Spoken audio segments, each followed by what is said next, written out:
इसमें कैसे हैप्पीनेस देखोगे? ऐसे लड़ाइयाँ छिड़ गई थी इंडिया और पाकिस्तान की। वो शिशुपाल की माँ को ना भगवान कृष्ण ने एक वचन दिया था, तो उसने कहा ठीक है बुआ, मैं इसकी ना 100 गलतियां माफ करता हूँ। यहाँ मोदी जी ने किसी की माँ को वचन दिया है क्या? मोदी जी जो तुम अपोजिशन में बैठ करके जो इतनी घटिया सोच रखते हो ना, तो तुम लोग सुधर जाओ भाई। तुम अपने बच्चों को वहां जंग में भेज करके देखो, तब आप कहना कि भाई जंग होनी चाहिए।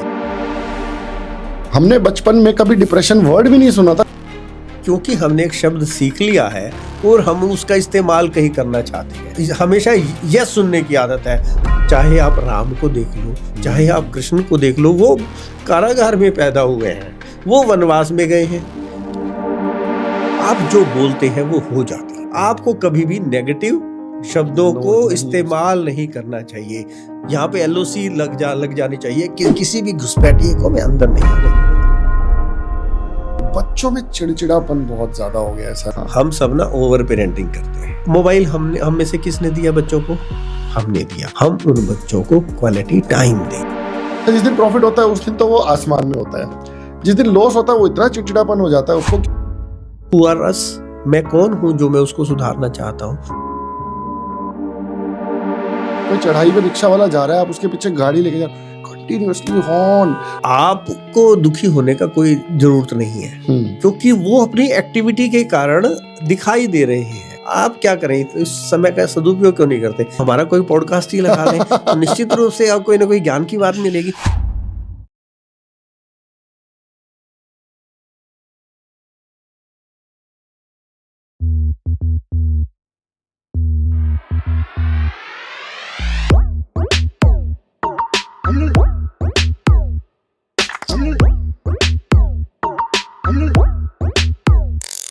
जय हिंद दोस्तों, आपके पास पैसा है, गाड़ी है, बंगला है, घर है, सब कुछ है, लेकिन अगर हैप्पीनेस नहीं है ना, अगर आप खुश नहीं हो, तो उस सब का कोई फायदा नहीं है। बेचारा साइकिल पे अपने बच्चे के लिए एक बंदा एक छोटी सी साइकिल लेके जा रहा था, तो उसका बच्चा खुश हुआ और वो भी खुश हुआ। लेकिन आज अगर आपके फादर आपको बड़ी सी गाड़ी भी गिफ्ट कर दे तो भी आप खुश नहीं हो। आपकी लालसा है, ये भी चाहिए, वो भी चाहिए। तो भैया कैसे अपने आप को कंट्रोल करें, कैसे अपने इमोशंस को कंट्रोल करें? इन्हीं सब चीज़ों के लिए हमने इनवाइट किया है दोबारा से सर को, क्योंकि सर का टॉपिक इतना हॉट है, happiness. Naresh ji, thank you so much sir, आपने दोबारा हमें इतना क्रूशल आपका टाइम दिया, और खुद तो आप बहुत हैप्पी हो ही हो, हमारी ऑडियंस को भी बहुत हैप्पी कर रहे हो। तो सर सीधा स्ट्रेट अवे क्वेश्चन पे आते हैं कि सर हैप्पीनेस कहाँ गायब हो रही है? भाई कहीं कोई सुरंग है जहाँ पे हैप्पीनेस मिल जाए तो हम भी वहाँ चले जाए। तो सर हैप्पीनेस कहाँ गायब हो रही है, इसी चीज़ पे क्वेश्चन है सर मेरा पहला। राहुल जी, आपका बहुत बहुत धन्यवाद है कि आपने मुझे दोबारा से आमंत्रित किया। और मैं तो एक फ़र्क लगातार देख रहा हूँ। पहली बार जब मैं आया था तो मेरा आपसे इंटरेक्शन भले ही कम था, परंतु जो हमारी बीच में बातें हुई थी, तो उस दौरान मैंने देखा था कि आपके मन में कुछ व्यथा थी, कुछ दुख था, कुछ आपके अंदर थोड़ी-थोड़ी नेगेटिविटी थी। पर आज जब मैं आपसे दोबारा और काफ़ी देर से आपसे मेरी इंटरेक्शन हुई, मेरी मुलाकात हुई और भी आपके दोस्तों के साथ मैं मिला, तो मैं समझता हूँ कि मेरी धारणा आपके प्रति बदल गई है। जो मैं आपके प्रति चाहता था वो आपने साबित करके दिखाया। उसके बाद भी यदि कोई व्यक्ति ये कहता है कि हैप्पीनेस कहाँ की सुरंग में चली गई है, तो मैं समझता हूँ बेईमानी है। तो वो हम कुछ ज़्यादा एक्सपेक्ट कर रहे हैं। ये कोई गलत बात नहीं है कि हम कुछ ज़्यादा एक्सपेक्ट करें, बहुत एक्सपेक्ट कर सकते हैं, क्योंकि after all sky is the limit. मैं अपनी बात एक शेर के माध्यम से स्टार्ट करूँगा, जैसे कि मेरी आदत है। बुजुर्गों के चरण में जब झुकाकर माथ रखा था, मैं घर से दूर था लेकिन आशीष साथ रखा था। मेरे आंगन बरसती रहमतें मुझको बताती है, कभी उन कांपते हाथों ने सर पे हाथ रखा था। बात है। तो दोस्तों, आज राहुल जी ने मुझे बुलाया और मैं तहे दिल से आपका शुक्रिया अदा करता हूँ कि आपने मेरा पॉडकास्ट, आपको और आपके व्यूअर्स को बहुत अच्छा लगा। इतने सारे कमेंट्स आप लोगों ने दिए और उनका मैंने बखूबी आपको आंसर भी दिया है, और निश्चित रूप से आगे भी कोई ऐसी बात होगी तो हर समय मैं आपके साथ उपलब्ध रहूँगा। अब आप अपनी बात। सर बात करते हैं डिप्रेशन। ये स्टार्ट कहाँ से होता है सर? हमने बचपन में कभी डिप्रेशन वर्ड भी नहीं सुना था, लेकिन आज के टाइम पे किसी को छोटी मोटी बात, मैं आपको एक छोटा सा किस्सा बताता हूँ सर। मेरे एक क्लाइंट है, उनको GST का नोटिस आया, 6-7 लाख रुपए की डिमांड आ गई। थोड़ा सा जीएसटी के टॉपिक पे चला गया मैं, और उनका छूटते ही कमेंट पता है क्या था, राहुल भैया मैं तो डिप्रेशन में आ गया। नो व्हाट इज दिस यार। जी। तो सर ये ऐसा क्यों हो रहा है? छोटी सी बात भी हो जाती है तो बंदा डिप्रेशन का वर्ड का मीनिंग ही नहीं पता उनको, कितना बड़ा वर्ड है डिप्रेशन, लेकिन उन्होंने इसको एक बस ये लगा लिया, जरा सा भी दुख आया आई एम इन डिप्रेशन। तो सर ऐसा क्यों? राहुल जी, आपने बहुत बढ़िया और बहुत उम्दा, बहुत ही प्यारा क्वेश्चन किया, और आपने उत्तर भी साथ ही दिया, बट इसको अब केवल समझने की बात है। सर समझाने के तो आप एक्सपर्ट हो, क्योंकि आपके तरीके जो समझाए ना आपने पिछले पॉडकास्ट में, वो सर सीधा यहाँ है। Very nice. डिप्रेशन, क्योंकि हमने एक शब्द सीख लिया है और हम उसका इस्तेमाल कहीं करना चाहते हैं, मात्र इतनी सी बात है। एक डिप्रेशन शब्द सीख लिया, अरे भाई जीवन है, क्या हम अपना जीवन को कैसे जीना चाहते हैं? क्या हम ऐसा चाहते हैं कि जब हम घर से निकलें तो सारी बत्तियां हरी मिले? क्या क्या, क्या मिल भी जाए तो क्या उस लाइफ का, उस जीने का कोई मकसद है? इफ अनलेस एंड अनटिल, जब तक आपके पास कोई चुनौतियां नहीं है, कुछ करने के लिए नहीं है, कोई प्रॉब्लम नहीं है सुलझाने के लिए, तो पशुओं के समान आपका जीवन हो जाता है। तो कोई नोटिस आया है, आपने कोई गलती नहीं की है, कोई पूछने का अधिकार ही क्या चाहते हैं कि सरकार या कोई दूसरा आदमी हम पे कोई क्वेश्चन ही ना कर पाए? आपको एक नोटिस दिया कि इसकी हमें व्याख्या करें, ये बताएं ये कैसे किया है, सो सिंपल। अब उस चीज को अगर मैं इतना भयंकर रूप से ले लूं, अरे भाई मेरे को नोटिस कैसे आ गया, आपसे केवल सच्चाई, अच्छाई की ही उम्मीद की जाती है, और यदि आपको उसको एक्सप्लेन करना पड़े, आज के युग में हो सिर्फ इतना ही रहा है। हम इन शब्दों को जान गए हैं, सीख गए हैं, परंतु इनका मतलब नहीं जानते। मतलब तो सिर्फ इतनी सी बात है, अरे भाई आपके पास नोटिस आ गया, भाई मैं किस लिए हूं, मेरे को भी तो आपने डिप्यूट किया है ना। अगर आपके पास मेरे पास कोई क्वेरी नहीं आएगी, मेरे को कोई आंसर ही नहीं देना पड़ेगा, कल को तो आप कहोगे मेरे को सीए की जरूरत ही नहीं है। बिल्कुल ठीक तो बात है। आपको क्या कहना है, क्या समझाना है, ठीक है, मैं इस बात को अच्छे से रिप्रेजेंट करूंगा। मैं आपकी भी बुक्स देख लेता हूं, मेरे ख्याल से हमने कोई ऐसा काम नहीं किया है, फिर भी मैं अपना जो उत्तर है उनको सबमिट कर देता हूं। उसके बाद भी उन्हें कोई अगर आपत्ति होती है तो फिर मैं दोबारा से उनको सबमिट कर दूंगा, तो वो आपके इतने आश्वासन से ही ठीक हो जाएगा। वास्तव में ये डिप्रेशन नहीं है, वास्तव में हम लोग क्या करते क्या है, हम लोगों को एक हमेशा यह सुनने की आदत है, हमेशा ये सुनना चाहते हैं कि सब कुछ हमारे मुताबिक हो, जो कि कभी नहीं हो सकता। चाहे आप राम को देख लो, चाहे आप कृष्ण को देख लो, वो कारागार में पैदा हुए हैं, वो वनवास में गए हैं। किसी भी आप भगवान की बात करें, भगवान महावीर स्वामी एक राजा के पुत्र होने के बाद वो लोग सब कुछ छोड़ करके चले गए। और आप गौतम बुद्ध की बात करें, सिद्धार्थ या गौतम बुद्ध की भी बात करें, तो वो भी सब कुछ राजा के पुत्र होने के बाद भी। तो आप ऐसा कैसे एक्सपेक्ट कर सकते हैं? मैं ये समझता हूं, क्या ये ज्यादती नहीं है? क्या हम इतना ज्यादा एक्सपेक्ट नहीं कर रहे कि कुछ भी हमारे मन मुताबिक ना हो?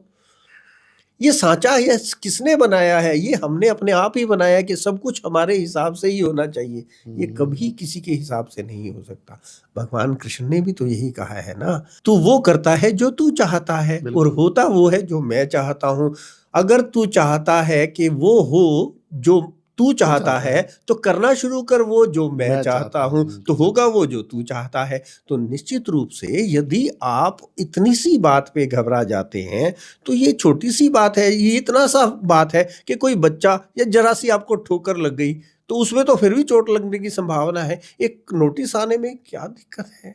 तो हम लोग अक्सर इन बातों को बहुत बड़े में ले लेते हैं। इतने हम आराम परस्त हो गए हैं, इतने हम यस मैन को स्वीकार भाव इतना हो गया है कि हमारे सामने कोई भी बात गलत ना हो। गलत भी नहीं है वो बात, हमारा ये उत्तरदायित्व है कि हम सरकार को, हम अपने जो भी हमसे कोई बात हमारे अपोनेंट में खड़ा है वो हमसे बात जाने। इसीलिए तो हम रिटर्न्स भरते हैं। उसमें क्वेश्चन आ गया तो क्या दिक्कत है? कोई दिक्कत नहीं है, परंतु हम उसको इतनी बड़ी बना लेते हैं, ये बात अच्छी नहीं है। और वो भी जब आपके एक आंसर के साथ आप उसका देखो ना, कितनी आपने अभी बोला भी, एक छोटी सी आपने कहा ठीक है जी मैं देख लेता हूँ, हैंडल कर लेता हूँ, उसी टाइम उसका डिप्रेशन खत्म। क्या डिप्रेशन को इतना छोटा सस्ता सी चीज लगा रखा है? वही मैं कह रहा था उसको, मेरे को भी मन में यही आया। इसलिए कोई डिप्रेशन, ये डिप्रेशन नहीं होता, ये लोग बोलते हैं। और मैं ये कहता हूँ, आप जो बोलते हैं वो हो जाते हैं।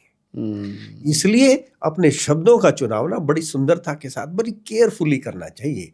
आपको कभी भी नेगेटिव शब्दों नो, को नहीं use इस्तेमाल करना। नहीं करना चाहिए। कभी भी आपके यहाँ कोई नेगेटिव शब्द आता है ना, तो यहाँ पर इंडो पाक का जो है ना आपका बैरियर, आपका वो यहाँ पे एलओसी लग जानी चाहिए कि किसी भी घुसपैठिए को मैं अंदर नहीं आने दूंगा। तो नेगेटिव थॉट, नेगेटिव विचार या नेगेटिव वर्ड, जैसे आपने कहा डिप्रेशन हो जाता है, तो इन वर्ड्स को ना अवॉइड करना चाहिए। हम जैसा बोलेंगे, जैसा जिएंगे, वैसा हो जाएंगे। ये वीडियो सर उन्हीं को भेजूंगा जिन्होंने ये वर्ड बोल रखे हैं। अच्छा सर, एक बात और बताइए, बच्चों में चिड़चिड़ापन बहुत ज़्यादा हो गया है सर अब ना, मतलब टू बी वेरी फ्रैंक मेरे को, मुझे ऐसा लगता है थोड़ा सा चिड़चिड़ापन सर मेरे बच्चे में भी आ गया है। या मेरे लिए तो ये लाइफ स्किल्स है सर जो आप दे रहे हो, एंड दैट टू पूरी जनता को भी दे रहे हो सर। बच्चों में चिड़चिड़ापन बहुत ज़्यादा आ गया है। अगर आज मैं उनको किसी भी चीज़ के लिए रिपेंट करता हूँ तो दे टेक इट अदरवाइज, वो उसको नेगेटिव में लेते हैं सर। उसको कैसे ठीक करें सर, मतलब बच्चे को कैसे समझाएं, भाई हम तेरा भला चाहते हैं यार। तो सर इस पे कुछ ज्ञान दीजिए। देखिए, ये हमारी पिछली बार भी बात हुई थी। हाँ। हम सब ना ओवर पेरेंटिंग करते हैं, हाँ, ओवर पेरेंटिंग करते हैं। हम सब ये चाहते हैं कि बच्चे रोबोट की तरह काम करें, जबकि इन 800 करोड़ पीपल जो लोग जिस अर्थ के ऊपर है, सबके माइंड्स अलग अलग हैं, सबके थंब इम्प्रेशन अलग हैं। पर हम पेरेंट्स क्या करते हैं, क्या चाहते हैं? हम चाहते हैं कि वो चिड़चिड़े भी ना हो, वो कुछ ना करें, वो हम चाहें तो उनका रिमोट हमारे हाथ में हो, हम वो खुश रहें। अरे भाई, खुश रहेंगे वो, कई बार उस चिड़चिड़ेपन में भी खुशी होती है उनको।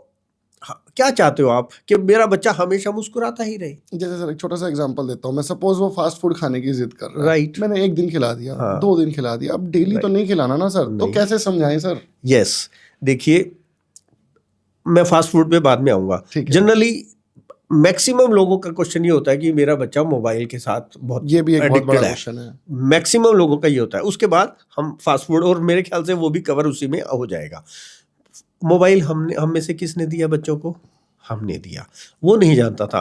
मान लिया हमारी मैडम है, वो हम ये चाहती हैं कि भाई मैं खाना बना लूं या ठीक से कोई और काम कर लूं, तब तक ये बच्चा मेरा मोबाइल देख ले। तो अब वो धीरे धीरे जब भी उसको कुछ लगता है हम उसको मोबाइल दे देते हैं, फिर उसको आदत पड़ जाती है। तो उसके लिए हम दोषी बच्चे को ठहराते हैं, बच्चा छूटता नहीं है। चाहिए क्या करना? अब ये होगी समस्या। अब मैं बात करता हूँ समाधान क्या है।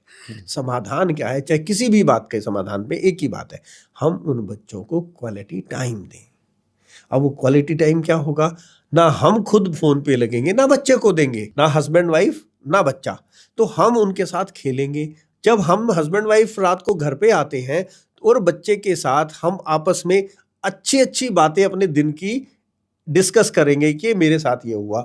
हम लोगों के जब चेहरों पे खुशियां होंगी तो बच्चा हमारे अंदर इन्वॉल्व होगा। जो वो वीडियो में खुशी देख रहा था, दूसरों को देख करके उसको मिल रही थी, तो वो अपने आप उनके साथ खेलेंगे ना। जब हम क्वालिटी टाइम, जैसे इरिटेट हो गया, वो गिरेगा भी, उसको चोट भी लगेगी, उसको धूप का भी एहसास होगा, उसको बारिश का भी, उसको गर्मी का भी, तो वो रफ एंड टफ हो जाएगा और वो सब चीज़ों से आदी हो जाएगा। तो इतना साधारण सा निदान है, परंतु कमी कहाँ है?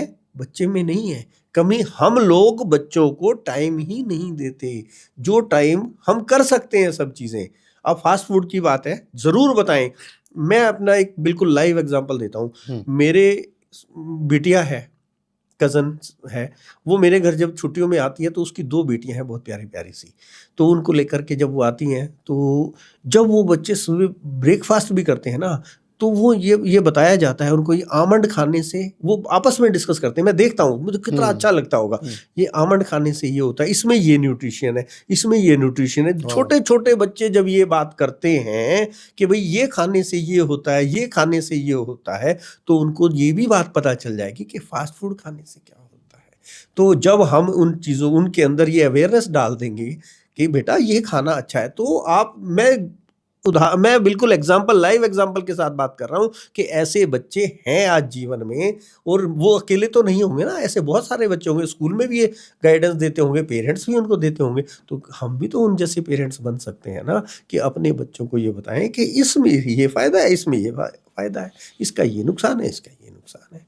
तो ये सब चीज़ें हम मैनेज कर सकते हैं। तो बेसिकली हम जो एडामेंट हो रहे हैं ना कि बेटा ये नहीं खाना, राइट। उसकी बजाय हम इस पे फोकस करें कि बेटा इसमें ये प्रॉब्लम है और इसमें ये हाँ, अच्छा है। अब यस। आपकी ऑप्शन है, आप क्या खाना चाहते हो। हाँ, वो वो धीरे एक तो धीरे धीरे धीरे करके। करके हाँ, बंद होगा। अच्छा मान लिया उनको किसी चीज का टेस्ट उस चीज में आ रहा है, सपोज उसके अंदर म्यूनीज होती है, सपोज उसके अंदर कोई ऐसी चीजें होती हैं, तो धीरे धीरे करके उन चीजों में लाएं और फिर स्वाद बदलते रहते हैं। अब देखिए ना, आज जो आपकी जनरेशन है उससे पहले तो फास्ट फूड नहीं खाया जाता था ना, तो इन दिनों में खाया जाने लगा है। तो उसके बाद इसका मतलब तो पहले की और दूसरी चीजें अच्छी थी, आज दूसरी हैं, कल को और दूसरी अच्छी आ जाएंगी। तो ये आप टेक इट फॉर ग्रांटेड नहीं ले सकते कि ये वाली चीजें ही हार्मफुल है या यही अच्छी हैं। तो धीरे धीरे जब हम उनको ये समझाएंगे कि इसकी न्यूट्रिशन वैल्यू क्या है और इससे हमें भी तो फर्क पड़ेगा, हम भी तो वो खाना शुरू करेंगे। जब न्यूट्रिशंस के हिसाब से, जब हम कैलोरीज के हिसाब से खाएंगे और डिस्पर्स करेंगे, तो निश्चित रूप से सब में सुधार आ सकता है। अच्छा, अब एक बात बताइए सर, यहीं पे एक छोटा सा दोबारा से ऑल्दो सेम ही चीज़ पे डिस्कशन कर रहा हूँ। मेरा बेटा क्रिकेटर बनना चाहता है, उसके कोच ने बोला आप प्रोटीन से बने हुआ सामान ज़्यादा से ज़्यादा खाइए। Exactly. वो उसको मोटिवेट कर रहा है, हाँ। वो 9 साल का है, मैं भी मोटिवेट कर रहा हूँ, लेकिन इम्पैक्ट नहीं आ पा रहा है। क्या करूँ, कुछ अलग, कुछ जिससे उसके ऊपर इम्पैक्ट आए। मैं उसको न्यूट्रिशनल वैल्यू समझा रहा हूँ, लेकिन नहीं समझ रहा है सर। नहीं, ये राइट। ये देखिए, कोई भी चीज़ एक दिन में निर्माण नहीं होती है। जब धीरे धीरे चीज़ बनती है ना, आप क्या सोचते हो कि जब ये अपना ताजमहल बना था तो वो 53 सालों में, मेरे ख्याल से 22 सालों में बना था, काफी सालों में। 22 साल में बना था, 1631 से 53 में। तो कोई भी चीज़ बनती है ना, कोई भी जो एक अच्छी चीज़ जो धरोहर बनती है, तो निश्चित रूप से उसमें बहुत रगड़ाई होती है, उसमें बहुत मेहनत होती है। हम अब देखिए, हम कैसे कर सकते हैं, अब आम के सीजन में आम के ही पेड़ लगेंगे ना। अब आप चाहें कि भाई अब आज फल आपने लगा दिया, आज पेड़ लगा दिया और कल से फल आने शुरू हो जाए, तो वो कल से फल नहीं आएंगे, वो 5 7 10 साल के बाद फल आने शुरू होंगे। लेकिन वो कब तक आएंगे, वो 200 साल तक। Lifetime आप नहीं होंगे, नहीं आप नहीं होंगे तब भी आएंगे। तो डिपेंड ये करता है कि आपने कौन से वाले पेड़ उगाने हैं। क्या आपको सक्सेस छोटी चाहिए या बड़ी चाहिए? यदि बड़ी सक्सेस चाहिए तो निश्चित रूप से मेहनत भी बड़ी होगी, संघर्ष भी बड़ा होगा, तभी तो जीत बड़ी होगी। तो जितना आप मेहनत करेंगे, जितना संघर्ष करेंगे और इतनी जल्दी विचलित हो जाएंगे कि नहीं मुझे तो प्रॉम्प्ट चाहिए, तो प्रॉम्प्ट तो एक रिक्शा वाले की है, एक उसने यहाँ बैठाया और अगले स्टेशन पे छोड़ दिया, उसके पैसे मिल गए। तो ऐसे नहीं होगा ना। जो अगर बड़ा चाहिए, कोई बड़ी इंडस्ट्री लगाता है तो 5 साल तक तो उसकी, आप तो सीए हैं, 5 साल तक तो उसकी योजना बनाते हैं। 5 साल के बाद केवल एक्सपेंसेस होते हैं, ब्रेक इवन ही एक्सपेंसेस होते हैं। आप देखिए अंबानी ने जो लाइनें बिछाई हैं, जियो का देखो कितने साल उसने कितने साल उन्होंने काम किया है, तो उसके बाद फिर वो लेकर के आते हैं और उसके बाद से फिर अर्निंग चालू होती है। तो जो अच्छा बड़ा मुनाफा चाहिए, बड़ा नाम चाहिए। अब मोदी जी ने, जब आप जानते हैं कि जब उन्होंने चाय बेची है, तो वो चाय बेचने वाला एक दिन आज ये सोचे कि मैं तो ऐसे हो जाऊंगा, तो ऐसे प्रॉम्प्ट रिजल्ट तो नहीं हो सकते है ना। उसके लिए रगड़ाई होती है, उसके लिए मेहनत होती है, उसको तपस्या करनी पड़ती है जीवन में, तब जा करके ये फूल खिलता है। और जब एक फूल खिलता है, आप जानते हैं ना कितना दर्द होता है उसको बाहर निकलने के। जब अंडा एक बाहर आता है, एक जीवन का निर्माण होता है। कैटरपिलर को यदि बाहर से तोड़ दिया जाए तो क्या वो जी पाएगा? तो जब वो अंदर से संघर्ष करके निकलता है ना, तो उसकी खुशबू से पूरे जग को महका सकता है। सर, एक मेरा दोस्त है मैंने उसके लिए क्वेश्चन पहले से ही डिसाइड कर रखा था। वो स्टॉक ट्रेडिंग बहुत करता है। जिस दिन उसको प्रॉफिट होता है ना, डेली कुछ प्रॉफिट कुछ नुकसान, मैंने उसको कई बार मना भी किया लेकिन नहीं मानता। तो जिस दिन प्रॉफिट होता है उस दिन तो वो आसमान में होता है। जिस दिन लॉस होता है वो इतना चिड़चिड़ापन हो जाता है उसको कि वो अपने बच्चों को भी मतलब ना चाहते हुए भी डांट मारता है, वाइफ के साथ भी रिलेशन खराब करता है, अड़ोस पड़ोस में सबके साथ, इवन मेरे साथ भी रिलेशन खराब कर देता है। अब मैं उसको समझा चुका हूँ तो छोड़ दे, अब वो छोड़ नहीं रहा। अब कैसे उसको टॉलरेट किया जाए, क्योंकि उसकी वाइफ भी बहुत परेशान है, बच्चों को बेचारों को कुछ समझ ही नहीं आ रहा कि हो क्या रहा है। किसी दिन तो पापा खुश, किसी दिन पापा नाराज। राइट। तो सर ऐसे बंदों को क्या गाइड करोगे? देखिए, बंदे को गाइड, राहुल जी, बंदे को गाइड केवल किसी को भी गाइड उसको करना चाहिए जो who is ready to take your call. यदि आप वही ना, हम क्या चाहते हैं, पेरेंट्स क्या चाहते हैं या हम क्या चाहते हैं, हम चाहते हैं सामने वाला सुधर जाए। तो हमारा एंगल है, हम सामने वाले को सुधारना चाहते हैं। बट हु आर अस, मैं कौन हूं जो मैं उसको सुधारना चाहता हूं? मैं उसका फ्रेंड हो सकता हूं, बट अगर वो नहीं चाहे तो आप क्या कर सकते हैं? देखिए, बुद्ध ने क्या कहा है, भगवान महावीर ने क्या कहा है, अपो दीपो भव। तो क्या होता है कि आप एनलाइटन हो सकते हैं, मैं एनलाइटन हो गया तो मैं राहुल जी को रास्ता बता सकता हूँ। राहुल जी को खुद मेहनत करनी होगी, खुद उनके अंदर जागृति होनी चाहिए, खुद समझने की। जब आपके अंदर प्यास होगी तभी तो आप एनलाइटन होंगे ना। अब कितने लोग बुद्ध बन पाए हैं? बुद्ध के पास जाने से आप बुद्धत्व को प्राप्त नहीं हो सकते, फिर तो आप बुद्ध ही रह सकते हैं। तो आपको बुद्धत्व की प्राप्ति करनी है तो आपको तपस्या करनी है। तो जब आप जानने के लिए इच्छुक हैं, जब कोई बात आप उसके अंदर जागृति पैदा होती है, वो चाहता है कि मेरी ये बुराई है, मैं इसको कैसे निपटूं। और इतना आसान है शेयर ट्रेडिंग करके, तो मैं कहता हूं इससे तो आसान बात ही कोई नहीं है। जो आपका प्रश्न है वो बहुत आसान है। पहली बात तो हमें दूसरे को बिना चाहे ज्ञान नहीं देना चाहिए। दूसरी बात ये है कि आपको शेयर ट्रेडिंग करना है ना, तो आप लॉन्ग टर्म में काम करें। लॉन्ग टर्म, आप 3:30 बजे तक, ये जो हमारा ये 9 से 3:30 सवा 9 से 3:30 वाला समय है ना, इसमें इसको आप सारा दिन इसके सामने ना बैठें। तो उससे क्या होता है कि जब आप एक लॉन्ग टर्म में करेंगे ना, तो इससे बढ़िया धंधा कोई नहीं हो सकता। तो उसको केवल, जैसे मैंने बच्चे के बारे में बताया था कि हाउ टू चेंज, उसको पहले धीरे धीरे उसको आपको पॉजिटिव, यदि उसकी वाइफ है तो वो निश्चित रूप से चाहेगी, आप उसके भीतर है तो आप चाहेंगे कि मैं उसको उसकी लाइफ में कोई वैल्यू ऐड कर पाऊँ, कंट्रीब्यूट कर पाऊँ। तो वो कैसे होगा? तो उसको पहले उसके साथ एक आत्मीयता की उसमें लाना होगा, सर्कल में लाना, सर्कमफ्रेंस में लाना होगा, और उसको ला करके फिर उसको कह सकते हैं कि यार आप ऐसा कर सकते हैं, ऐसा करके थोड़े दिन के लिए देखिए, थोड़े दिन करके देखो। और जब उसको ऐसा लगेगा यस यार वाकई मेरा तो नुकसान नहीं हुआ, और कभी भी शेयर मार्केट ऐसा है ही नहीं कि जो आदमी जिसने लॉन्ग टर्म पे काम किया हो और वो कोई नुकसान दे पाए, तो नुकसान का कोई काम ही नहीं है। बिल्कुल। जब आप देखो, मान लिया आपका पोर्टफोलियो में 20 शेयर है, 25 शेयर है, 50 शेयर है, 50 से ज्यादा तो नहीं होते हैं ना।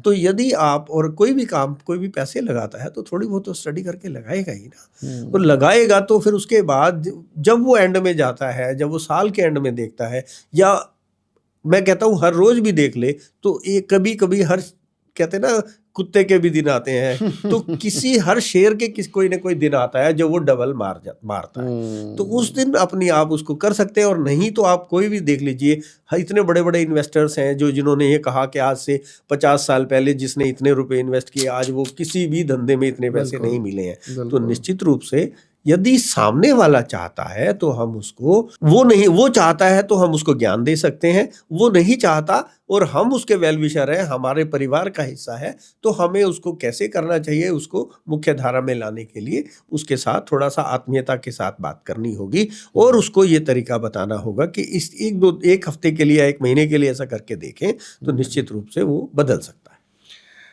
अच्छा सर, अब एक क्वेश्चन और है, इससे थोड़ा सा अलग है। अब यहाँ पे क्या हो रहा है कि हर बंदा ना अपने से नीचे वाले बंदों की ना सर वैल्यू ही नहीं कर रहा है। सपोज मैं रेस्टोरेंट में जाता हूँ और वेटर को बदतमीजी से बोल रहा हूँ, उससे बेचारे से गिलास गिर गया, आप देख रहे हो मेरे में चेंजेस आ रहे हैं, तो उससे बेचारे से पानी का गिलास गिर गया है, तो लिटरली मतलब थोड़ा गंदा तरीके से बोलना है नॉल सर।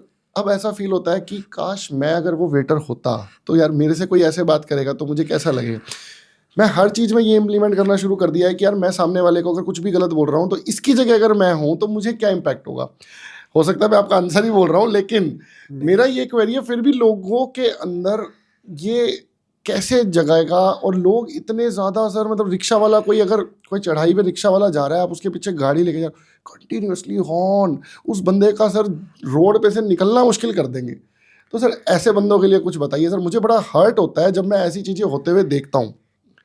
राहुल जी, आप बहुत काइंड हार्टेड हैं। हाँ, लेकिन क्या है, यही पहले वाले प्रश्न का बिल्कुल भाई है। हाँ, देखिए, आपको दुखी होने का कोई जरूरत नहीं है। क्या है, और दूसरी बात यह, ऐसे बहुत सारे लोग नहीं हैं।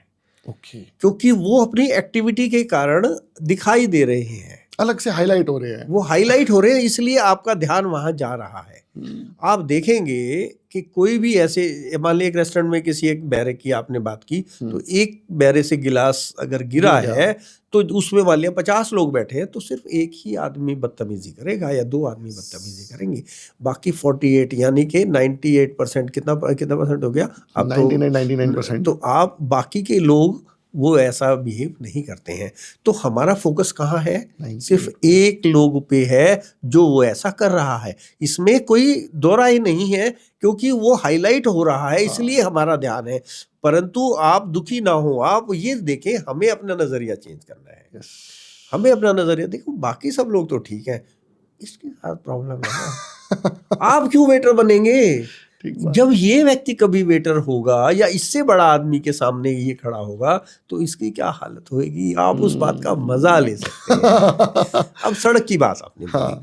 सड़क पे से जा रहे हैं आप, कोई आदमी हॉर्न बजाया जा रहा है, सामने एक रिक्शा वाला है, भाई साहब दिख उसको रहा है। लोडेड है, हाँ। उसके ऊपर से तन बदन से पसीना निकल रहा है, बिल्कुल। आप काइंड हार्टेड है, आपको लग रहा है यार ये है, और आपको भी उन दोनों की स्थिति में आपको एंटर नहीं करना है। बिकॉज उससे क्या होगा, आपकी आत्मा तो दुखी रही है ना। आप क्या करें, इस समय का सदुपयोग क्यों नहीं करते? आपको गाना पसंद है या सुनना पसंद है, एक बहुत सुंदर सा गाना लगाएं अपने उसमें, या हमारा कोई पॉडकास्ट ही लगा लें, तो निश्चित रूप से आप कोई ना कोई ज्ञान की बात मिलेगी। तो आप कहेंगे यार ये तो आज तो मजा आ गया यार, तो वो चीज से वहां से आपका ध्यान हट गया। बिकॉज आप और उन दोनों के बीच में कोई कनेक्शन नहीं है, ना आप उसके बारे में बुरा सोचे, ना उसके बारे में ज्यादा। ये ठीक है कि वो व्यक्ति जाति कर रहा है, पर क्या सभी लोग ऐसा करते हैं? ऐसा नहीं करते, वही 1% लोग हैं। तो बाकी के 99, आपने कहा कि सारे ऐसा कर रहे हैं, बहुत समाज में ऐसा कर रहे हैं। समाज में कभी ऐसा नहीं होता, समाज के केवल 1-2%। आप न्यूज की बात करें, मैं बिल्कुल इतना खुला उदाहरण देना चाहता हूं। न्यूज में क्या दिखाया जा रहा है? सारा का सारा गंद परोसा जा रहा है। वो क्यों दिखाया जा रहा है, क्यों पढ़ा जा रहा है? बिकॉज हम लोग वो देखना चाहते हैं। जो लोग वो देखना चाहते हैं उससे उनकी टीआरपी। मैं कहता हूँ, आज ही सुबह मेरी पार्क में से बात हुई, उसने कहा जी अखबार में ऐसी ऐसी बात थी, ऐसी ऐसी। मैंने कहा तुम्हारी उम्र 60 से ऊपर है, क्या तुमने कभी भी ज्ञान वाला कॉलम पढ़ा है? एक दिन भी एक सेंटेंस भी पढ़ा है? नहीं। तो हम जब जानना, हम पढ़ना ही वो चाहते हैं, हम देखना ही वही चाहते हैं, और उसके बाद हम कहते हैं समाज जैसा है। तो आप अच्छी चीज की तरफ तो आप आंख उठा करके भी नहीं देखते। समाज के अंदर, टीवी के अंदर हर चीज साइमल्टेनियस चलती है।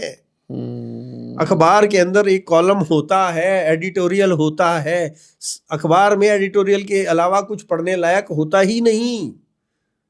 सिर्फ हमारा ध्यान उस एडिटोरियल को पढ़ने में होना चाहिए। लेकिन हम क्या देखते हैं, कितने मरे, कौन सी सरकार, किसने क्या किया, किसने क्या किया, वो सबकी उनकी दुकानें हैं, और हम उन सबके ग्राहक बन जाते हैं अनचाहे में।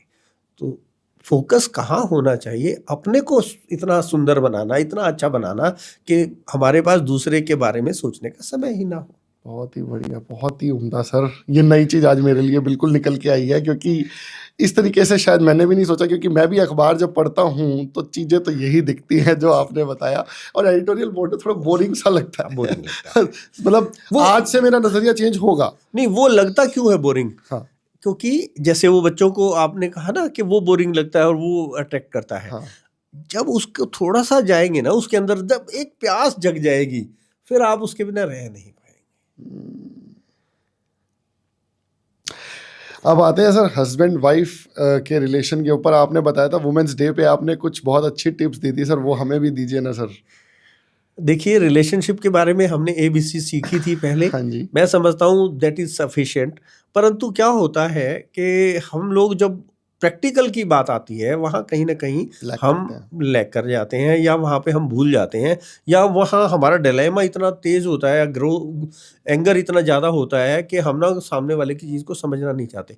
इससे पहले मैं उस बात पे आऊँ, मुझे एक बहुत अच्छी चीज़ याद आ रही है। मैं डिसीजन की बात करना चाहूँगा कि जैसे बात आई कि भाई उस समय हमारा डिलेमा क्या होता है, तो हमें डिसीजन कैसे लेना चाहिए। डिसीजन लेना का एक बहुत अच्छी कला है, इट्स एन आर्ट। कैसे हम डिसीजन लें? क्या हम अपने मन को शांत करने के लिए डिसीजन ले रहे हैं, या शांत मन से डिसीजन ले रहे हैं? मन को शांत यानी मन की शांति के लिए, जैसे महाभारत में गांधार नरेश का पुत्र था शकुनी, उसके उसके मन में क्या था कि मेरी बहन की शादी एक अंधे धृतराष्ट्र से हो गई और मेरे को तो इस कुरु वंश का नाश कर देना है। उसने अपनी जांग में चाकू मार लिया और पूरी उम्र तक लंगड़ाता रहा। और क्या किया उसने, कुरु वंश का नाश करने के लिए कि मेरे मन को शांति तब मिलेगी जब मैं कुरु वंश का नाश कर दूंगा, तो उसके अंदर उसने पूरा दुर्योधन को ऐसे तैयार किया, सारा दिन प्लानिंग प्लॉटिंग में रहा और सारा दिन क्या हुआ, सत्यानाश करके मारा मन की शांति के लिए। अब उसका दूसरा पार्ट क्या है, भगवान श्री कृष्ण जिनका जन्म कारागार में हुआ, वो शांत मन से निर्णय लेते हैं। जब आप शांत मन से निर्णय लेते हैं तो युद्ध आप जीतोगे ही। और आपको और कैसे जीतोगे, मजे मजे में जीतोगे। आपको जैसे पिछली बार मैंने भगवान विष्णु का उदाहरण दिया था, whenever you are cool and calm, when the decisions are so beautiful, तो महालक्ष्मी तो अपने पास आने वाली है, शी इज बाय प्रोडक्ट। तो जब आप कूल एंड काम होंगे डिसीजन लेने के समय, जब आप डिसीजन कैसा लेंगे, जब आप शांत मन से डिसीजन, तो जब हम हस्बैंड वाइफ का रिलेशन होता है तो क्या होता है उस समय, अगर हम एग्रेशन के समय वो डिसीजन लेंगे तो वो खराब होगा। और अच्छे अगर एक्सेप्ट कर लिया सामने वाले को तो वो डिसीजन की भी जरूरत नहीं है। बट अनलेस जब तक अनटिल हमने उसको एक्सेप्ट नहीं किया, उन चीजों को टाइम लग सकता है ना, पर फार्मूला तो 100% हिट है, इसको कोई मना नहीं कर सकता। आपने जीवन में देखा होगा या देख लेना, जब आपने किसी खराब स्थिति को भी अडॉप्ट कर लिया ना, उसको एक्सेप्ट कर लिया, तो आप वो आपको पिंच करना बंद कर देगी। जैसे मैंने अभी कहा कि कई बार बच्चों की बात या कोई आदमी ऐसे कर रहा है तो आप अपने में मस्त हो जाएंगे, तो वो आपने एक्सेप्ट कर लिया, वो आपका दिमाग वहां पे उस ट्रैक से हट जाएगा, राइट। तो आपने एक्सेप्ट कर लिया तो वो चीज़ें खत्म हो गई। अब रिलेशनशिप की बात पे हम बात कर रहे हैं, तो हमारा एक मेरी वाइफ एक उसमें गई सेमिनार में, सेल्फ डेवलपमेंट के सेमिनार में गई। वो 3 दिन का सेमिनार था। उन्होंने कहा, होमवर्क दिया कि शाम को जाकर के अपने हस्बैंड से पूछना कि मैं ऐसी 5 चीज़ें कमियां मुझे बताओ जिन्हें मैं ठीक कर लूं और हमारी लाइफ बहुत सुंदर चले। उसने आके मुझसे प्रश्न पूछा कि मुझे 5 कमियां ऐसी बताओ जिनको हम ठीक करें और हमारी लाइफ और ब्यूटीफुल हो जाए। मैंने कहा ठीक है, इसका आंसर मैं कल दूंगा। अब सुबह हुई, मैं सुबह सुबह उठ के और दिनों से जल्दी उठा और तैयार होके निकल गया घर से और सीधा एक फ्लावर बुके की दुकान पे पहुंच गया। और वहां से मैंने 5 फूलों का एक गुलदस्ता बनवाया, उसके साथ एक चिट्ठी लिखी कि मैंने कहा मैं तुम में 5 क्या 50 कमियां निकाल सकता हूँ, पर तुम भी तो उत्तर में मेरी 500 कमियां गिना सकती हो। तुम जैसी हो बहुत अच्छी हो, मुझे तुम्हारे अंदर कोई बदलाव की आवश्यकता नहीं है। वो चिट्ठी मैंने उसको दी और मैं भी फूल वाले के पीछे पीछे आ गया। फूल वाले ने उसको फ्लावर का गुलदस्ता और चिट्ठी मेरी पत्नी को दी और मैं दूर से उनको देख रहा हूँ, उसकी आंखों से झरझर करके आंसू गिर गए।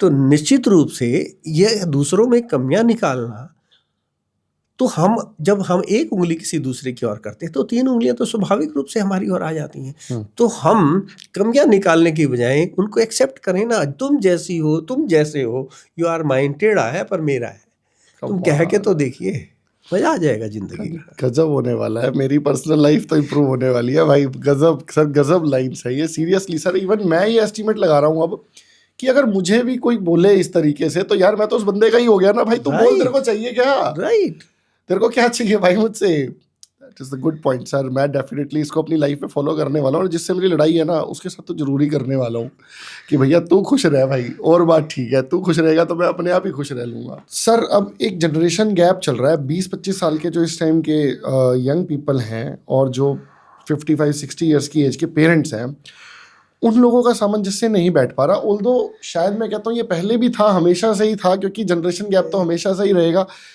लेकिन उससे पहले बच्चे थोड़े एडजस्टेबल ज़्यादा थे। आजकल के बच्चे थोड़े रिजिड ज़्यादा हैं, वो थोड़ा सा ये एस्पिरेशंस बहुत हाई रखते हैं। पहले क्या था, मार पिटाई करके बच्चा सेट कर दिया जाता था।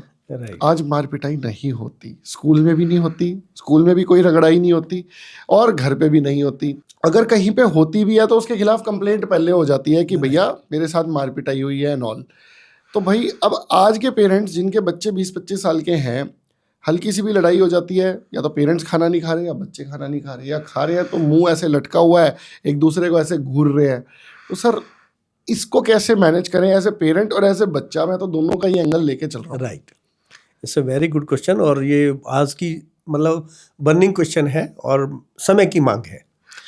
हो क्या रहा है कि यदि आप भारत की, इंडिया की और बाहर की बात करें ना, तो हमारे यहाँ एक संस्कृति या एक ऐसा वर्ड ऐसा था या संस्कार की बात हम लोग करते थे कि हमारे ये संस्कार ऐसे नहीं हैं, परंतु हमारे यहाँ बहुत सारी कुरीतियाँ भी थी जिन्होंने हमने छोड़ा है। जैसे बाल विवाह थी, सती प्रथा थी, उन चीज़ों को हमने छोड़ा भी है, मानते हैं ना। बिल्कुल। तो इसी प्रकार से आज हम लोग बाहर से, वेस्ट से पर्टिकुलरली प्रभावित बहुत है, फॉरेन से प्रभावित तो बहुत है। हम कुछ चीज़ें तो उनकी अडॉप्ट करना चाहते हैं, उनका वैभव तो चाहते हैं, परंतु हम फिर संस्कारों की भी बात करते हैं।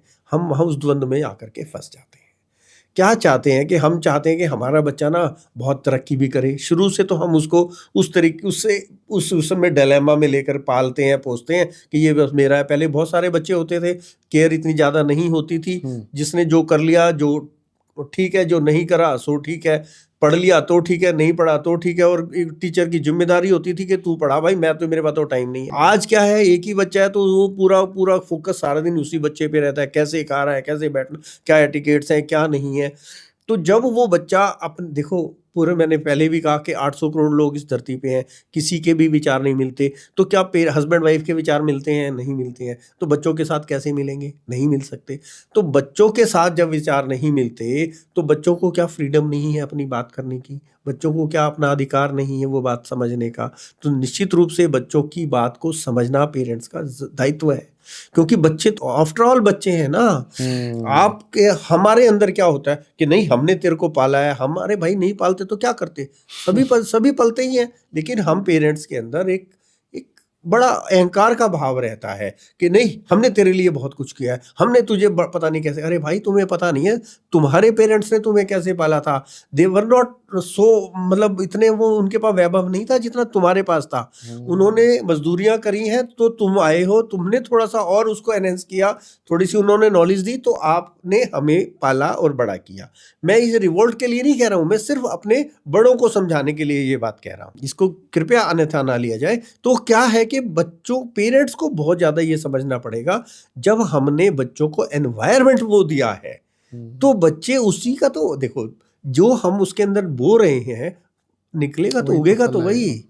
तो हमने बच्चों को वो एनवायरनमेंट दिया, तो फिर उसको उस हिसाब से। फॉरेन में क्या है, जब आप बच्चा 14-15 साल का होता है, तब तक वो पेरेंट्स के साथ रहता है। उसके बाद उसको पूरी आज़ादी दे दी जाती है कि जाओ और अपना फील्ड चुनो, और जो सरकारें फिर उसको सपोर्ट कर देती हैं। यहाँ पेरेंट्स को, जब हम फॉरेन की बात करते हैं, जब हम ग्लोबलाइजेशन की बात करते हैं, उन जैसा होना चाहते हैं, तो हमें उन संस्कारों की या उन बातों को कि लोग क्या कहेंगे, फलाना क्या करेगा, ये क्या करेगा, सबसे बड़ा है लोग क्या कहेंगे लोग, तो इन चीज़ों को तो छोड़ना पड़ेगा ना। जब हम बच्चे, कोई आपकी किसी दुख सुख के अंदर कोई खड़ा हो ना, आपको आवश्यकता है, if you can do your self, यदि आप अपने आप से अपने आप को मैनेज कर सकते हैं, आपके बच्चे मैनेज कर सकते हैं, तो लेट उनको भी अपनी स्वतंत्रता दी जानी चाहिए, वो करें। और बच्चों के को भी ये चाहिए कि हमारे पेरेंट्स के ने पता नहीं किस तरह से हम लोगों को यहाँ तक लेकर के आए हैं, उनका रिस्पेक्ट के साथ यदि वो काम करा जाए, कोई बात समझाई जाए, अपनी बात है तो क्योंकि उस एनवायरनमेंट में पले हैं, क्योंकि आपको भी ना सुनने की आदत नहीं है। आपने एक खिलौना कहा, पिताजी ने, मम्मी पापा ने फट से वो खिलौना ला करके दिया, वेदर दे कैन अफोर्ड और नोट, बट आपको दिया है। परंतु हम क्या कर सकते हैं कि हमें ना सुनने की आदत नहीं है, ना ही बड़ों को आदत है एक दूसरे के विचारों के साथ समझौता करने की आदत नहीं है। जब तक वो हम साथ एक दूसरे की बात नहीं समझेंगे, तो उस परिवार का मतलब क्या है? तो मतलब तो यही है कि हम, ठीक है, मैंने निर्णय की बात कही, तो हम उस समय कोई ये निर्णय भी ना लें कि भाई मैं तेरे से दूर हूं, या मैं खाना अलग खाऊंगा, या वो करूंगा। उस समय भी उस निर्णय को थोड़ी देर के लिए टाल दें। जो डिसीजन आप उस समय लेते हैं, दुखी होकर के, परेशान होकर के, तनाव के समय या क्रोधित होने के समय, जब आप कोई निर्णय लेते हैं, तो उसको थोड़ा सा आप एक बार के लिए टाल दें। आधे घंटे के लिए सिर्फ टालने से, जैसे वो वाइब्स आपकी एकदम से कूल एंड काम हो जाएंगी, तो निश्चित रूप से आपको समझ आएगा कि the other person view is also, point of view is also may be right. तो यहाँ पे सर एक और क्वेश्चन ये है कि बाप ये कहता है कि यार तू मेरा बेटा या मैं तेरा बेटा हूँ, जो तू मेरे को, मतलब मैं तेरी बात एक्सेप्ट करूँ, कहीं ना कहीं उल्टा ले जाते हैं सर। देखिए, कोई भी बाप, कोई भी दादा, कोई भी इतना परफेक्ट नहीं है कि भाई ये हमारी परसेप्शन है ना। We should be proud of our children ना, बिल्कुल। Not children Children. कि भाई एज ए, जब मैं तेरा बाप हूँ ये बात कहता हूँ, तो यदि मेरे बेटे को मेरे से ज्यादा नॉलेज है तो I should be proud of it ना। भाई ये बात तो मेरे बच्चे के मेरे लिए है ना कि मेरा बेटा जो कल तक मेरे नाम से जाना जाता था आज मैं उसके नाम से जाना जाऊं, ये कौन बाप नहीं चाहेगा। परंतु वो स्थिति उस समय ऐसी होती है जब आप गुस्से में होते हैं, पर वो बात समझ में आ जाती है जब बच्चा तरक्की कर रहा होता है। शुरू में देखिए ये झोल तो आपको सहना ही पड़ेगा, ये परेशानियां, ये चीजें इससे निकल करके तो खूब फूल खिलेगा। सबसे पहले द्वंद्व तो घर से शुरू होगा ना। जब घर में बच्चे को विरोध करना, आपने जब बचपन में चाइल्डहुड में तो उसकी किसी बात को मना ही नहीं किया, आपने खिलौना मांगा, आपने कहा सब, आपने उसको धूप में नहीं जाने दिया, खांसी नहीं होने दी, कुछ होने नहीं दिया। अब आप उसको कह रहे हैं कि ये तू ये करना, वो ये करना चाहता है या नहीं करना चाहता है, आप उसको थोप देते हैं, नहीं तुझे करना, बाप मैं हूं या तू है। अरे भाई बाप तो तू ही है, बाप तो तू ही है, पर मेरे अंदर भी तो कुछ, मेरे को भी तो तुमने पढ़ाया है, जो तुमने पढ़ा वो मुझे नहीं पढ़ाया, मुझे कुछ और पढ़ाया है। तो जो मैंने पढ़ाया है उसका ज्ञान मेरे से अगर शेयर तो कर लो। तो जब वो बात वो बच्चा हंसी में समझाने के लायक हो जाएगा तो निश्चित रूप से, जैसे उसका पहला ये समझ लीजिए, इसको लड़ाई ना कहें, इसको ये कहें कि पहले मेरा ये परीक्षा है तो मैं पहले अपने पेरेंट्स को हैंडल करूंगा, तभी तो मैं समाज के लोगों को जाकर के हैंडल कर पाऊंगा ना। बाहर तो बहुत बड़ी बड़ी चुनौतियां आने वाली हैं। जब मैं क्लाइंट को कैसे सेटिस्फाई करूंगा जब मैं अपने पेरेंट्स को नहीं कर पा रहा। तो इसको ऐसे लिया जा सकता है बच्चों के पॉइंट ऑफ व्यू से, और पेरेंट्स को तो खुद को ये समझना पड़ेगा कि मेरा बेटा आज तक जो मेरे नाम से जाना जाता था, कल से ऐसा होना चाहिए कि मेरे को ये कहीं ये फलाने का बाप है। सर इंडिया पाकिस्तान वॉर के ऊपर सर मैं जरूर थोड़ा सा डिस्कस करूंगा आपसे कि अब आप इसमें कैसे हैप्पीनेस देखोगे। ऐसे लड़ाइयाँ छिड़ गई थी इंडिया और पाकिस्तान की, वो बहुत बढ़िया है कि रुक गई, राइट, बहुत अच्छी बात है। हर कंट्री, कोई कंट्री नहीं चाहती कि लड़ाइयाँ हों, लेकिन कुछ चीज़ें ऐसी हुई कि हमें वॉर में जाना पड़ा। अच्छा है रुक गया। तो सर इसमें क्या पॉजिटिव और क्या हैप्पीनेस देख सकते हैं आप? ये आपने ना बहुत ही मतलब एकदम से दिल को छू लेने वाली बात कही है, और इतनी समझदारी की बात आपने करी है कि मैं रियली मेरे आपके पॉडकास्ट का ही असर है सर, नहीं तो मैं तो नेगेटिव क्वेश्चन ही पूछता था। नहीं, ये क्या है कि ना बेसिकली ये हिंदुस्तान और पाकिस्तान का युद्ध था ही नहीं, ये युद्ध था ट्रंप का और चाइना का। देखिए आप जानते हैं, आप तो सीए हैं, ट्रंप जो है एक बहुत बड़ा बिजनेसमैन है, और उसने आते ही टैरिफ वार शुरू किया, और टैरिफ वार शुरू होने से का सबसे ज़्यादा नुकसान और सबसे ज़्यादा टैरिफ भी लगाया चाइना पे। और आज आप जानते हैं सुपर पावर है चाइना बिजनेस के मामले में, उसका कोई सानी नहीं है। तो सबसे ज़्यादा अफेक्ट होने वाला था चाइना को। चाइना के जो लोग थे, जो व्यापारी हैं, उन्होंने सोशल मीडिया पे ये लिखना शुरू कर दिया था कि भाई अब हमारा क्या होगा, ये सारा इंडस्ट्री भारत को इंडिया में शिफ्ट होने वाली है। और इंडिया एक अच्छा प्लेटफॉर्म भी दिखता है, या पॉपुलेशन भी, क्योंकि पहले चाइना में सबसे ज़्यादा पॉपुलेशन थी, तो इस वजह से वहाँ पे चीज़ों को अरेंज करना बहुत आसान था। अब हिंदुस्तान में कंजम्पशन भी है और पॉपुलेशन भी है, और मतलब वो और स्थितियां भी उसी तरफ है।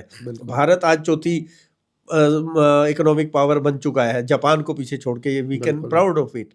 तो क्या हुआ है कि भाई, तो अब इस बात से चाइना को दस्त लगना स्वाभाविक था। अब चाइना खुद व्यापारी आदमी कभी नहीं लड़ता, वो रहता है कि मैं ना मजे लूं दूर से, मेरा काम धंधा डिस्टर्ब नहीं होना चाहिए। उसने अपने कुत्ते को लगाया, उसने उकसा दिया और उसको लगा दिया कि भाई मैं ना यहाँ इसको डिस्टर्ब कर दूं। इंडिया को डिस्टर्ब करने से क्या होगा कि लोगों की एक मेंटेलिटी बदल जाएगी FIIs की कि भाई यहाँ पे हम इन्वेस्ट नहीं कर पाएंगे क्योंकि ये डिस्टर्ब है। तो ये डिस्टर्ब होने से इनको मैं डिस्टर्ब कर दूं। अब डिस्टर्ब उसने तो कर दिया, परंतु उसकी इतनी औकात नहीं थी, चाहे वो उससे भी IMF से भी पैसे ले आया। F-16 को तो मैं ये कहता हूँ ये पेंसिलें हैं भाई, ये पेंसिलें हैं। और हमारे तो भाई साहब वो क्या कहते हैं कि जब महाभारत की दोबारा से मैं प्रसंग यहाँ पे ले आता हूँ, जब शिशुपाल की माँ को ना भगवान कृष्ण ने एक वचन दिया था। हम्म। उसने जब गाली दी तो उसने उसकी माँ ने कहा यार इसको कृष्ण जी तुम ना छोड़ इसको छोड़ दो, तुम इसको मारना मत। तो उसने कहा ठीक है बुआ, मैं इसकी ना 100 गलतियां माफ करता करता हूँ। हूँ। तो जब उसकी 100 गलतियां माफ करी तब उसने सुदर्शन चक्र। यहाँ मोदी जी ने किसी की माँ को वचन दिया है क्या? हाँ। मोदी जी ने जो सुदर्शन चक्र जो सुदर्शन वो 16-17 पेंसिलें बनाएगा और फेंकेगा और हम सुदर्शन चक्र ना चलाएंगे। तो भाई साहब ये अपोजिशन के लोग, जैसे आपने कहा, बहुत समझदारी की बात थी ये कि भाई युद्ध नहीं होना चाहिए, कुछ कोई देश नहीं चाहता, परंतु बहुत सारे लोग ऐसा चाहते हैं जो क्या है, पॉलिटिक्स एक लाइन में समझा देता हूँ। पॉलिटिक्स क्या है? पावर की, कुर्सी की लड़ाई है। मैं सही काम कर रहा हूं और आप अपोजिशन में हैं, आप ये चाहते हैं आप मेरी बात को सही बोलेंगे तो how you will get my chair. तो आपको मेरी बात को गलत करना ही पड़ेगा, कहना ही पड़ेगा। ऑल्दो आपका अंतरात्मा ये कहती है कि नहीं मैं होता तो इससे हो सकता है ये भी नहीं कर पाता, बट आपको ये बात कहनी पड़ेगी। तो वही बातें सोशल मीडिया या मीडिया के थ्रू जब वो बातें निकल करके आती हैं कि युद्ध होना चाहिए था, अरे भाई तुम्हारा किसी का एक बेटा भी, किसी पॉलिटिशियन का किसी का एक बेटा भी किसी सरहद पे जाकर के दिखा दे, और जो मरते हैं ना उसमें वहां पे कौन लोग मरते हैं? वहां पे साधारण लोग मरते हैं। तो आपको युद्ध का पता नहीं है, जो आज भी कहते हैं कि मोदी ने घुटने टेक दिए, ट्रंप ने ये कर दिया वो कर दिया।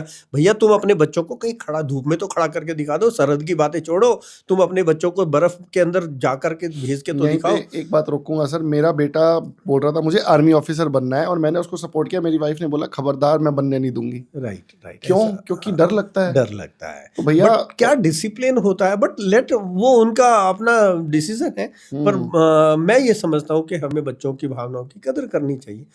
पेरेंट्स का भी हक होता है, इसमें मैं नहीं कहता, कई बार अबोध रूप से, या कई बार क्या होता है ना, हम डिसीजन बच्चा वो क्या देख करके भावनाओं में बह करके कर रहा है या खुद उसके अंदर से कोई बात निकल के है। चाहे भावनाओं से किया हो चाहे देशभक्ति के लिए किया हो, फील तो है ना देश के लिए। और देखो एक और बात देखो सर, कितनी सारी माओं के बच्चे तो वहां खड़े ही हैं। राइट। उनका सोचो, और जिनकी जंग में लड़ाई में कुछ भी XYZ हो गया, जिनके साथ किसी का हाथ डिस्ट्रॉय हुआ, किसी का पैर डिस्ट्रॉय हुआ, किसी को कुछ और डिस्ट्रॉय हुआ, तो सर जिंदगी तो चेंज हो ही जाती है ना पूरी फैमिली की। एग्जैक्टली।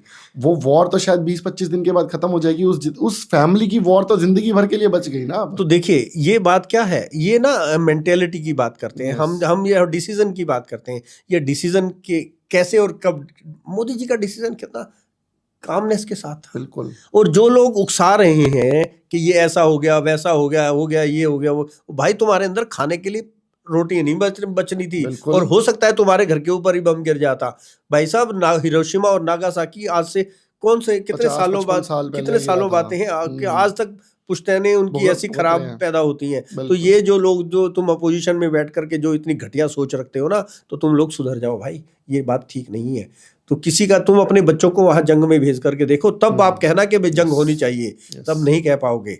तो ये एक समझदारी का निर्णय, शांतिपूर्ण। भगवान कृष्ण ने कभी ये नहीं चाहा था महाभारत हो, परंतु वो द्रौपदी हर बार ये बोलती थी कि भाई मेरे खुले हुए बालों का क्या होगा, दुर्योधन की जंघा का क्या होगा। लेकिन जब उसके बच्चों की मृत्यु हुई ना, तब उसे लुटने पिटने का एहसास हुआ। उससे पहले जो लाखों लोग मर गए ना, उसे ये नहीं एहसास हुआ कि लोग मर रहे हैं, दोनों तरफ की सेनाओं के लोग जो इतने मरे। परंतु जब उसके बच्चे मरे, तब उसे ये लगा ये मैंने क्या कर दिया। तो निश्चित रूप से जो लोग युद्ध की बात करते हैं ना, तो मैं उनके सामने बड़ी शालीनता के साथ ये बात कहना चाहता हूँ कि भाई युद्ध किसी समस्या का समाधान नहीं है।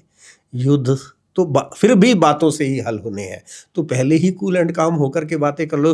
तुम्हें अगर गद्दियां चाहिए तो तुम वैसे काम करो ना, और किसी विषय पर लेकर के आओ, तुम लड़ाइयां करके, या अपने बच्चों को वहां भेजो, फिर हम समझते हैं कि भाई यू आर राइट। भेजो 10-5 बच्चों को अपने, जो भी अपोजिशन में जो ये कहते हैं युद्ध होना चाहिए, अपने बच्चों को भेजो, लेट अस सी, फिर हम देखते हैं।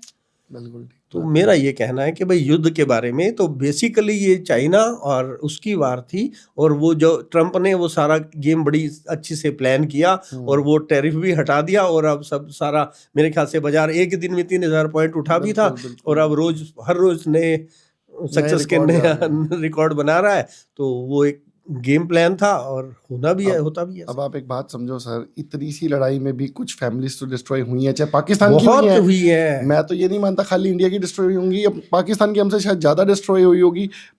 फर्क तो पड़ता है ना सर, उस फैमिली की तो लाइफ चेंज नॉट ओनली कि अरे पूरी इकोनॉमी में फर्क पड़ता है, उस फैमिली को तो पड़ता ही है निश्चित रूप से, उनके परिवारों को, उनको देख करके दूसरे लोग, जैसे आपने कहा मेरा बेटा जाना चाहता था, तो कैसे कोई माँ अपने बच्चे को भेजेगी? तो ये सब चीजों को उन लोगों को एहसास नहीं है राहुल जी। तो उन लोगों को ये समझना होगा कि हम किस विषय में, कम से कम इस विषय पे तो हम अपनी बात को राजनीति में ना लाएं, राजनीति में ना लाएं। तो युद्ध की बात को हमें, मैं ये समझता हूँ, बड़े एक जैसे हम सेंसिटिव मुद्दा, हाँ, सेंसिटिव मुद्दे के हिसाब से ही देखना चाहिए। चलिए दोस्तों, आपका बहुत बहुत धन्यवाद पूरे अंत तक पॉडकास्ट देखने के लिए। और मेरी एक रिक्वेस्ट है, प्लीज़ आप चैनल को सब्सक्राइब कर दीजिएगा।